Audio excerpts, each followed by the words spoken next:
দেখো ক্লাস 10 ম্যাথের আর.ডি. শর্মা বুক থেকে একটা প্রবলেম।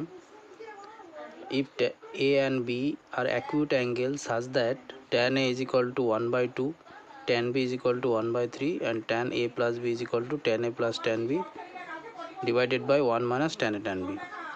তাহলে আমরা এখান থেকে দেখি tan A plus B is equal to কি রয়েছে, tan A plus tan B। tan এর ভ্যালু কত রয়েছে 1/2 প্লাস tan B এর ভ্যালু কত 1/3 ডিভাইডেড বাই 1 মাইনাস tan এর ভ্যালু পুট করলাম 1/2 ইন্টু tan B এর ভ্যালু হচ্ছে 1/3।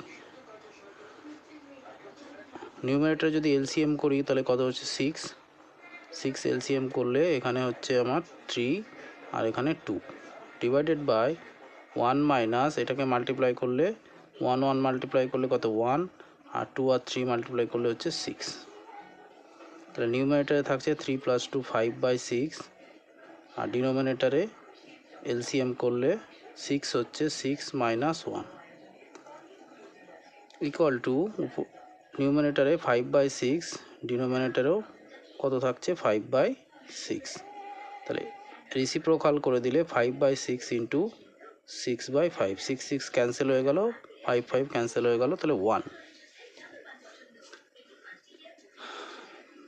তাহলে আমরা পেলাম এখানে tan A plus B is equal to 1।